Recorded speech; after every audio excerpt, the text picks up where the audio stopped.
speaker is Mr. Steve Sokolowski. He will be doing his Organize Your Speech on lucid dreams. The topic of dreams has always fascinated me. Back in junior high school, I used to try to remember my dreams, and I would read books trying to figure out what their meaning might be. So don't fall asleep. I think this will be very interesting. Please welcome Steve.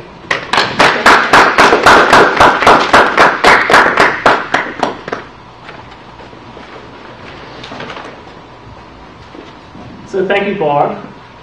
Toastmasters, this afternoon I'm going to actually talk about a topic that Derek introduced last week to you. During the table topics, he talked about the movie Inception, which deals with dreams. And he asked one of the speakers, what would your ideal dream world be? I think that very few people realize that you can actually create your ideal dream world. And I'm going to teach you how to do it within 3 to 4 weeks right now. The technique is called lucid dreaming, and lucid dreams fulfill 2 criteria. They both need to be, the dreamer needs to be able to recognize that he or she is in a dream, and the dreamer needs to be able to control the dream. And the movie Inception was based upon the technique of lucid dreaming, and you might want to lucid dream for several reasons, the first being just a sense of adventure. There's many people who like to fly across the sky, bend the laws of physics to their will, go to places they would never get to in real life, like the vacation they were never able to take. Some people just have problems with nightmares. They want to get over nightmares, and what's a better technique for getting over nightmares than simply realizing you're in a dream? So the monsters don't really seem that bad when you realize you're in a dream. And some people use dreams for rehearsal. They're very popular, this technique, for public speaking, because you can create an arena that you're in with 20,000 people, and then when you come up to speak in front of a few people, it's really not that big a deal after you've rehearsed in a large arena in your dreams. There's 3 steps to achieving a dream that can help you get started. The first is to just simply recall your dreams, because it's not really useful to lucid dream unless you can recall that you were actually dreaming when you get up. And to do that, you write a dream journal every morning. Before you move, get up and just write down as much as you can remember about the dream that you had last night, as many dreams as you can. And through that, you begin to recall your dreams after just a few weeks. Then you need to perform reality checks periodically.